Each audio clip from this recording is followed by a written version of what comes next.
High, welcome to abstract cat.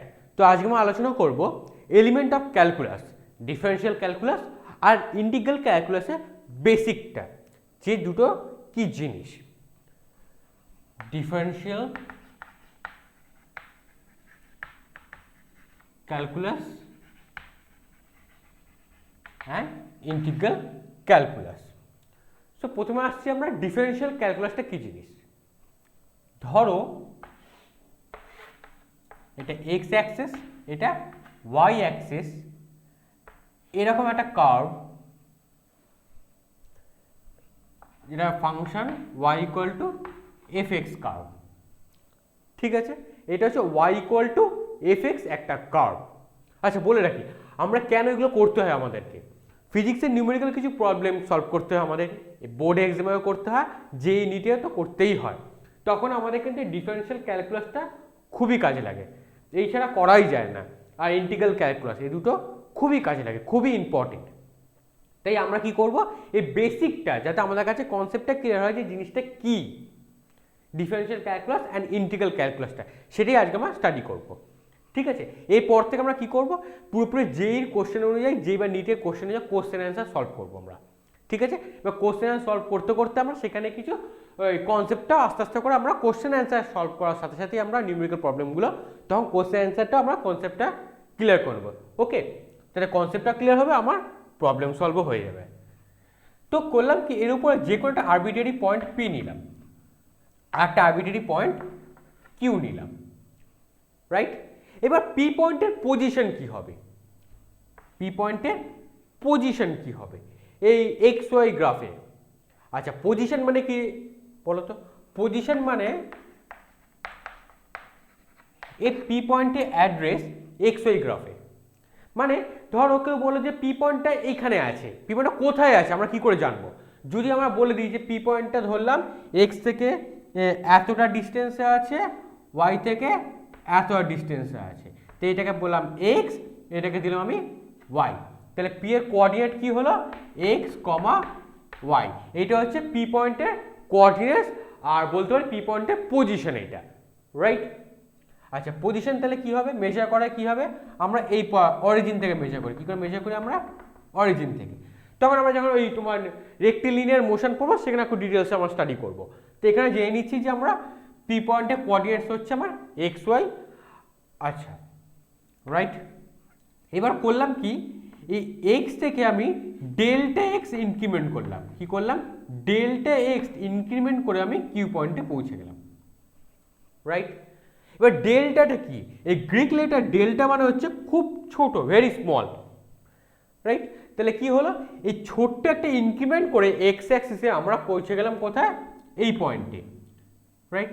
এবার যদি x অ্যাক্সিসে increment হয়, তাহলে ওয়াই অ্যাক্সিসের ইনক্রিমেন্টই হবে। তো ওয়াইয়ের ইনক্রিমেন্ট তাহলে কতটা হলো, ওয়াইয়ের ইনক্রিমেন্ট ধরলাম আমি এইটুকুনি হলো, এটাকে নাম দিলাম আমি ডেল্টা ওয়াই, এটা হচ্ছে ওয়াই। ক্লিয়ার। তাহলে কিউ পয়েন্টের কোঅর্ডিনেট কি হবে, কিউ পয়েন্টের কোঅর্ডিনেট হবে, দেখো এক্স প্লাস ডেল্টা এক্স কমা ওয়াই প্লাস ডেল্টা ওয়াই। ঠিক আছে, তাহলে কিউ পয়েন্টের কোঅর্ডিনেট আমরা পেয়ে গেলাম। এবার আমি করলাম কি, পি আর কিউকে জয়েন করে দিলাম, পি অ্যান্ড কিউ কে জয়েন করে দিলাম। পি অ্যান্ড কিউকে যদি জয়েন করি আমরা কি দেখতে পাচ্ছি, একটা স্ট্রেট লাইন, একটা ইয়েলো কালারের স্ট্রেট লাইন দেখতে পাচ্ছি এখানে। তো স্ট্রেট লাইনের ইকুয়েশন কি হয়, equation of straight line, straight লাইনের ইকুয়েশন কি হয় বলো, স্ট্রেট লাইনের ইকুয়েশন হবে y equal to M x plus c. এখানে দেখতে কেমন হয়, ধরো যদি এদিকে x হয়, এদিকে যদি আমি y দিই, আর এটা যদি দেখতে এরকম হয়, তাহলে এইটুখানি হচ্ছে c, আর এটাকে বলা হয় y equal to M X curve. আর কেন, আমি কি বলছি, y equal to function of x, y equal to কি ফাংশন অফ x, রাইট। তাহলে এইটা তাহলে কি দেখতে পাচ্ছি আমরা, তাহলে m কে বলা হয় গ্রেডিয়েন্ট, m কে কি বলা হয় গ্রেডিয়েন্ট। যদি আমরা কনসিডার করি একটা রাইট অ্যাঙ্গেল ট্রায়াঙ্গেল, রাইট, তাহলে m ইকুয়াল টু তাহলে কি হবে tan theta. m equal to তাহলে কি হচ্ছে if this angle will be theta then the m the gradient will call tan theta, right? So tan theta equal to আমরা কি জানি tan theta equal to perpendicular by base means তোমার delta y বা y এর increment by x। ঠিক আছে, তাহলে করলাম কি আমরা যদি পি কিউ আর একটা রাইট অ্যাঙ্গেল ট্রায়াঙ্গেল কনসিডার করি, পি কিউ আর এই অ্যাঙ্গেলটা যদি হয় 90 ডিগ্রি, তাহলে আমরা কি দেখতে পাচ্ছি এইটুখানি, তাহলে কত এইটুখানি হচ্ছে আমার ডেল্টা এক্স, এইটা ডেল্টা ওয়াই, তাহলে ট্যান থিটা কি পাচ্ছি, এটা মুছে দাও। তাহলে দেখো এম ইকুয়াল টু তাহলে কি পাচ্ছি, M equal to tan theta gradient. তো ট্যান থিটা ইকুয়াল টু কি পাচ্ছি delta Y by delta X. Delta Y তাহলে কি থাকছে আমার এখানে কতটা perpendicular by base on triangle P Q R. ঠিক আছে, তাহলে কি পেলাম delta Y by delta X that is tan theta. এবার আমি করলাম কি বোথ সাইড ওয়াই অ্যাড করলাম, বোথ সাইড কি করলাম ওয়াই অ্যাড করলাম, Y plus delta y minus y by delta x. তাহলে ডেল্টা এক্সটা তাহলে কি, ডেল্টা এক্সকে বলা হয় আমার increment, delta x is a increment on x axis. তো ডেল্টা এক্স কত হচ্ছে, ডেল্টা এক্স হচ্ছে আমার ইনক্রিমেন্ট, রাইট? এই কোথাকার ইনক্রিমেন্ট, এক্স অ্যাক্সিসে কতটা ইনক্রিমেন্ট করেছে। তাহলে আমরা দেখো কি পাচ্ছি এখান থেকে খুবই সোজা, যদি আমি ইনক্রিমেন্টটাকে খুব ছোট ধরি, যদি ইনক্রিমেন্টটাকে খুব ছোট ধরি, কত ছোট হতে পারে, ধরো অলমোস্ট টেন্স টু জিরো, তাহলে কি হবে, যদি দেখো খুব মজা একটা জিনিস, যদি ইনক্রিমেন্টটা খুব ছোট হয়, ইফ এইটা ধরো এইটুখানি ডেল্টা এক্স হলো, তাহলে কি হবে এইটুখানি তাহলে ডেল্টা ওয়াইও ছোট হবে, তাহলে কত হবে ধরো এইটুখানি ছোট্ট একটু ডেল্টা ওয়াই হবে, তাহলে কিউ পয়েন্টটা তাহলে কাছে চলে আসবে, তাহলে এই পয়েন্টে তাহলে আমি কি পাবো, এইটা হয়ে যাবে পি পয়েন্টের ট্যানজেন্ট। পিকু যে স্ট্রেট লাইনটা থাকছে এই জয়েন করার পর ডেল্টা এক্স যত ছোট হবে এই লাইনটা হয়ে যাবে পি কিউ এর, এই পি কিউ স্ট্রেট লাইনটা হবে পি পয়েন্টের ট্যানজেন্ট অ্যাট পয়েন্ট পি। তাহলে দেখো কি করছি আমরা, তাহলে করলাম কি আমরা একটা ম্যাথমেটিক্যাল টার্ম, সেটাকে বলে limit. So tan theta equal to limit delta x tends to zero delta Y by delta x equal to our limit delta x tends to 0 y plus delta y minus y by delta x। ঠিক আছে, এবার y equal to কি জানি function of x, এই কার্ভটা কি হচ্ছে y equal to function of x d dx of function of x, এইটা মানে হচ্ছে d dx function of x is equal to, তাহলে কি পাচ্ছি দেখো আমরা limit delta x tends to zero delta Y by delta x equal to limit delta x tends to zero function of x plus delta x minus function of x by delta x increment. If increment is very small, যদি ইনক্রিমেন্টটা খুব ছোট হয়ে যায় তাহলে কি হচ্ছে দেখো এখান থেকে আমি কি লিখতে পারি, তাহলে কেন আমরা কি জানি এবার দেখো F x plus delta x কখন হচ্ছে যখন ওয়াই প্লাস ডেল্টা ওয়াই, এটা যদি ইনক্রিমেন্ট ধরি আমরা y plus delta y that is equal to F x plus delta x, সেটা আমি এখানে রিপ্লেস করে দিয়েছি আমি। তাহলে এটা কি বলছি ডিএফ এক্স ডিএক্স, মানে কি এর মানেটা হলো আমার মিনস, তাহলে এইটুখানি কি জানি আমরা ডিএফএক্স কি, ডিএফএক্স হচ্ছে ডিওয়াই ডিএক্স, ডিএফএক্স তাহলে কি হয় ডিওয়াই ডিএক্স, এখান থেকে দেখতে পাচ্ছি। তাহলে দেখো আমরা কি রিয়েলাইজ করতে পারলাম আমরা, the limit of ratio delta Y by delta x, the ratio delta Y by delta x, তাহলে কি হলো the delta x approaches to zero is call the derivative of y. If delta x approaches to zero, if delta x approaches to 0, so this is called the derivative of y with respect to x. This is called the derivative of y with respect to x, and its written form is dy dx, and is represent the slope of the tangent line to that curve. তো এটা কি পেলাম, tangent line of that curve, মানে এটা যত ছোট হবে আমরা এই পয়েন্টটা কি পাবো, ট্যানজেন্ট পেয়ে যাবো আমরা। ঠিক আছে, তো এইটাই হচ্ছে আমার ডেরিভেটিভ, এইটাই মনে রাখতে হবে আমার ডেরিভেটিভের বেসিক ফর্মুলা। ঠিক আছে, তো ডেরিভেটিভটা বুঝে গেলাম ডেরিভেটিভ কী করে সলভ করতে আমাদের এখানে। তো বেসিকটা আমার কনসেপ্টটা ক্লিয়ার, হোয়াট ইজ ডেরিভেটিভ। এবার আসছে হোয়াট ইজ ইন্টিগ্রেশন, এটা হচ্ছে ডেরিভেটিভ। এবার ধরো তোমার প্রশ্ন আসতে পারে, ধরো একটা বেসিক কিছু নিউমেরিক্যাল কিছু কোশ্চেন দিল, ধরো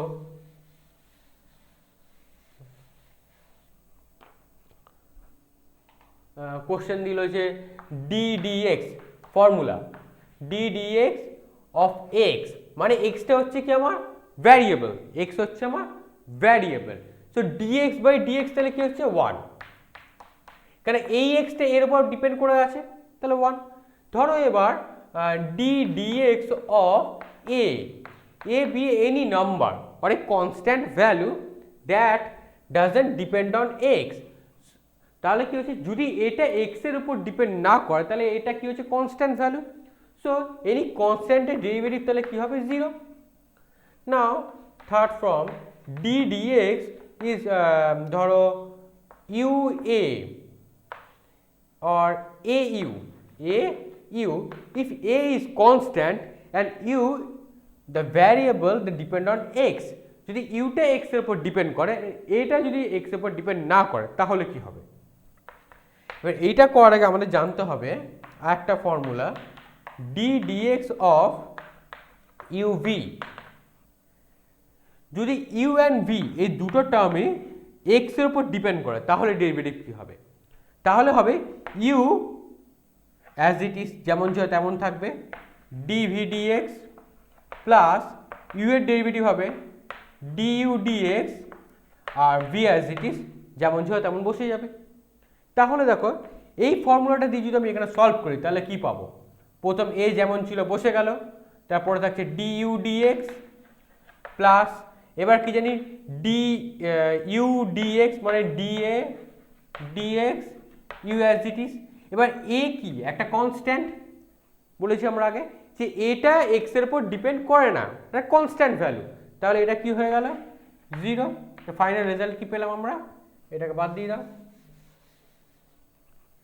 ঠিক আছে, এগুলো বেসিক কিছু ফর্মুলা তোমার ম্যাথামেটিক্স বইতে এমএল আগরওয়াল যেখানে যে বইটা তোমরা ফলো করো আর ডি শর্মা সব বইতে তোমরা পেয়ে যাবে। ঠিক আছে, এবার ধরো আসছে আমরা ইন্টিগ্রেশনটা কি, হোয়াট ইজ ইন্টিগ্রেশন। আচ্ছা, ইন্টিগ্রেশনটা খুব সোজা,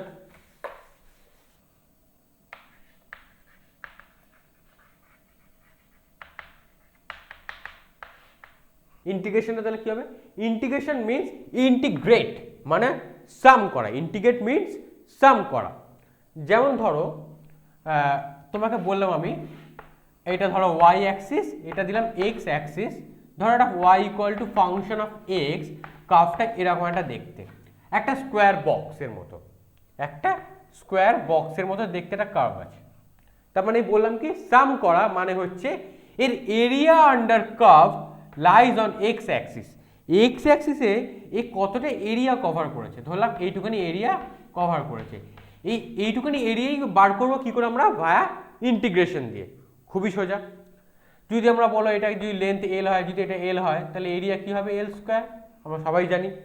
বাট ইন্টিগ্রেশনে কি করে করব, ধরো এই কার্ভটা এবার এইরকম সুন্দর দেখতে না হয়, ঠিক একটা কমপ্লিকেট টাইপের কার্ভটা দেখতে হয়ে গেল, ধরো অনেকটা এরকম দেখতে হলো শেপটা, তাহলে কি হবে, ধরো কার্ভটাকে দেখতে এরকম হয়ে গেল, তখন ক্যালকুলেট করা খুব চাপ, কেন একদিকে ছোট হয়ে যাচ্ছে একদিকে অনেক বড় হয়ে যাচ্ছে। এবার এটাকে আমরা কি করে সলভ করব, প্রশ্ন আসতেই পারে। তখন আমরা করব কি, ধরো এই পয়েন্ট আর এই পয়েন্টের মধ্যে ধরো এ টু বি এর মধ্যে আমাকে একটা বাউন্ডারি দিয়ে দিল, তার মধ্যে আমার এই এরিয়া বার করতে হবে। কি করব তখন আমরা ধরে নেবো যে এই পয়েন্টের ভ্যালু হচ্ছে x0, এই পয়েন্টের ভ্যালু হচ্ছে আমার x0। এবার এর থেকে আমি একটু ইনক্রিমেন্ট করলাম, কি করলাম, ভেরি স্মল একটা ইনক্রিমেন্ট করলাম, তার নাম দিলাম আমি delta X. Delta x increment করে আমি কোথায় পৌঁছলাম, এক্স ওয়ানে। So x one equal to কি পেলাম, x zero plus delta x increment করেছি, ঠিক আছে। এবার ধরো আবার আমি সেম ইনক্রিমেন্ট করে কোথায় পৌঁছলাম, এখানে পৌঁছবো, তাহলে কি পাচ্ছি, এবার ধরো এক্স টুতে পৌঁছলাম x one plus delta x করে, এমনি করতে করতে আমরা কোথায় পৌঁছবো, এক্স এন লাস্ট টার্ম, তার আগে হচ্ছে x N minus one plus delta x, ঠিক আছে। তাহলে এইভাবে আস্তে আস্তে করে করে ধরো, তাহলে এইখানে ফাংশন ভ্যালু কি হবে, এইটুখানি ধরো, এইটুখানি দিলাম আমি তোমার এফ এক্স ওয়ান, এইটুখানি হচ্ছে f x two, F x three, f x four, এমনি করতে করতে করতে করতে অ্যাট টাইম কী হবে, আমরা এই টার্ম ধরো এটা এফ এক্স ওয়ান এর সাথে এর মাল্টিপ্লাই করে আমরা এইটুখানি কভার পেয়ে গেলাম, তারপরে আবার এইটুখানি কভার পেলাম, এমনি করে প্রত্যেকটা আমরা এরিয়া বার করে করে করে কভার এরিয়াগুলো বার করে করে আমরা সাম করে দিই, তাহলে আমরা কি টোটাল এরিয়াটা পেয়ে যাব। বাট এটা কিন্তু লেন্দি প্রসেস, অনেক টাইম লেগে যাবে, বাট এইভাবে কিন্তু আমরা সলভ করবো না। তা আমরা সলভ করবো কী হবে, বাই ইন্টিগ্রেশন দিয়ে। কেন আমরা এইটুখানি এরিয়া কি জানি, আমরা ধরো যদি এটা একটা দেখতে যদি আমরা রেক্ট্যাঙ্গেল হয় তাহলে কি হবে, length into breadth, F X, এইটুখানি যদি হয় এফ এক্স, আর এটা ধরো তোমার এক্স, আর খুব স্মল ইনক্রিমেন্ট ডেল্টা এক্স, এইটুকুনি হচ্ছে ডেল্টা এক্স, আর এরিয়া দিলাম আমি এ, এরিয়া হলো এ। এবার কতটা এরিয়া কভার করতে হবে আমাকে, এ to B, A to B, যদি প্রত্যেকটা টার্মগুলো নিয়ে যদি সাম করি আমি রেজাল্ট পেয়ে যাবো ইজিলি। বাট এবার তাহলে ইন্টিগ্রেশন তাহলে কী করে করব, সেম জিনিসটাই করব, এ টু বি এই রিজিয়নের মধ্যে এফ এক্স ডেল্টা এক্সকে আমি করে দিলাম ডিএক্স, রাইট। তো ডেল্টা এক্স হয়ে গেল আমার এখানে ডিএক্স, এ টু বি আমি টোটাল এরিয়াটা কভার করব, খুব সোজা। তাহলে বললাম এটা হয়ে গেল ধরো আমার জিএক্স, জাস্ট রেজাল্ট, এরিয়াটাকে বললাম আমি এখানে জিএক্স, একটা জাস্ট রেজাল্ট, আর কিচ্ছু নয় এটা। তাহলে কি হবে,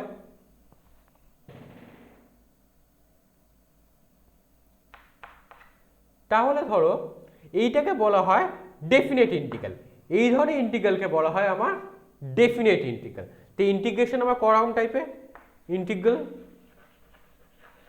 আর two type, indefinite and definite. Indefinite মানে কি, যেটা কোনো বাউন্ডারি থাকবে না তাকে বলা হয় ইনডেফিনেট ইন্টিগ্রাল, যার কোনো বাউন্ডারি থাকছে না বা কোনো রিজিয়ন থাকছে না, অবশ্যই একটা রিজিয়ন থাকবে বাট কোনো বাউন্ডারি নেই। আর ডেফিনেট ইন্টিগ্রাল মানে কি, আমি একটাকে বাউন্ডারি দিয়ে দিচ্ছি, তার মধ্যে আমাকে ইন্টিগ্রেশন করতে হবে, তাকে বলা হয় ডেফিনেট ইন্টিগ্রাল। তাহলে ধরো এখানে আমার বাউন্ডারি দেওয়া আছে, এ টু বি এর মধ্যে বার করতে হবে এরিয়াটাকে, কার্ভ আন্ডার মানে X axis, area under curve বার করতে হচ্ছে আমার, তাহলে এটা আমি দিয়ে দিচ্ছি কি, আমি একটা বাউন্ডারি গিভেন করে দিচ্ছি, তাহলে রেজাল্ট আমি ইজিলি বলতে পারি এটা হচ্ছে একটা ডেফিনেট ইন্টিগ্রাল। যদি বাউন্ডারিটা না থাকতো তাহলে বলতে হবে এটাকে আমরা ইনডেফিনেট ইন্টিগ্রাল, ঠিক আছে, খুবই সোজা। তাহলে ধরো এর রেজাল্ট তাহলে কি হবে, যদি ডেফিনেট ইন্টিগ্রাল হয়ে যায় তাহলে রেজাল্ট কি হবে, আর যদি ইনডেফিনেট ইন্টিগ্রাল হয় তাহলে রেজাল্ট কি হবে। যদি ধরলাম এটা definite integral A to B, তাহলে রেজাল্ট ধরলাম G of X boundary A to B. তাহলে তার সলিউশনটা কি হবে দেখো, জি আপার লিমিট এক্সকে আপার লিমিট দিয়ে রিপ্লেস করবো, মাইনাস জি এক্সকে লোয়ার লিমিট দিয়ে রিপ্লেস করবো, তাহলে হলো কি, তাহলে আমরা ডেফিনেট ইন্টিগ্রালের রেজাল্ট পেয়ে গেলাম এখান থেকে খুব ইজিলি, রাইট। এবার তাহলে ইনডেফিনেটে তাহলে কি পাবো আমরা, ইনডেফিনেটে আমরা ধরো পেলাম, পাওয়ার পর জিএক্স রেজাল্ট পেয়ে গেলাম। ইনডেফিনেটের ক্ষেত্রে কি হবে, আমার বাউন্ডারিটা নেই, এটাও নেই, শেষ। আর একটা কি থাকে, একটা ইন্টিগ্রেশন কনস্ট্যান্ট, দুটো কেসেই আছে, ডেফিনেটেরও হবে আর ইনডেফিনেট, দুটো ইন্টিগ্রালের আমরা একটা ইন্টিগ্রেশন কনস্ট্যান্ট পাবো, সেটা জাস্ট অ্যাড করে দাও এখানে, ঠিক আছে। ইন্টিগ্রেশনটা বোঝা গেল কি, ইন্টিগ্রেশন মানে হচ্ছে সাম করা। আবার একটা জিনিস বলি, ধরো এটা আমি করছি ডিফারেন্সিয়েশন, এবার ডিফারেন্সিয়াল করলাম কোন একটা ফাংশনকে, ধরো এনি ফাংশন এফ এক্স, একে যদি আমরা ডিফারেন্সিয়েট করি তাহলে কি পাবো আমরা, এফ ড্যাশ এক্স পেলাম। যদি একে আমরা আবার ইন্টিগ্রেশন করি, এ আবার এই অরিজিনাল বা পুরোনো ফাংশন যেটা ছিল ওল্ড ফাংশনটা ব্যাক করে আসবে। তাহলে কি হয়, ডিফারেন্সিয়েট করে আমাকে নিউ ফাংশন পেলাম, নিউ ফাংশনকে আবার ইন্টিগ্রেট করে আমরা আবার ওল্ড ফাংশনটা ব্যাক করে চলে এলাম। খুব মজার একটা ব্যাপার। এবার ধরো বেসিক কিছু আমরা ইন্টিগ্রেশন আমরা সলভ করে দেখি আগের মতোই। যেমন ধরো একটাই করব, integration X to the power N DX যদি ফর্মুলাটা হয় তাহলে কি হবে রেজাল্ট?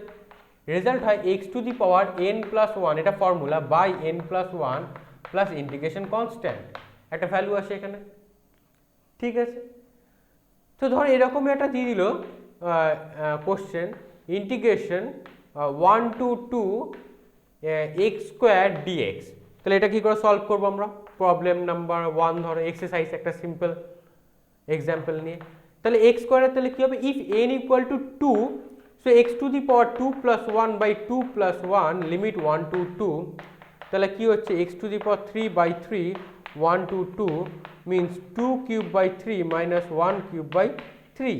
এবার 2 কিউব মানে কি জানি 8 বাই 3 মাইনাস 1 বাই 3 মাইনাস কি পাচ্ছি 8 মাইনাস 7 বাই 3। খুব ইজিলি ক্যালকুলেট করে ফেলতে পারলাম আমরা বাউন্ডারি বসিয়ে। তোমরা একটু ট্রাই করো, খুব সোজা এগুলো, জাস্ট কনসেপ্টটা ক্লিয়ার করে না, ইন্টিগ্রেশনটা কি, ডিফারেন্সিয়েশনটা কি।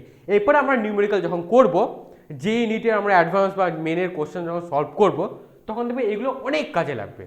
ঠিক আছে, আর তার জন্য কিন্তু চ্যানেলটাকে সাবস্ক্রাইব করতে হবে কিন্তু। ঠিক আছে, সাবস্ক্রাইব করে দাও, রেড বাটনটা প্রেস করে দাও, বেল আইকনটা ক্লিক করে দাও, আর ভিডিও যত পারো বন্ধুদের সাথে শেয়ার করো, আর বন্ধুদেরকে বলো চ্যানেলটাকে ফলো করতে।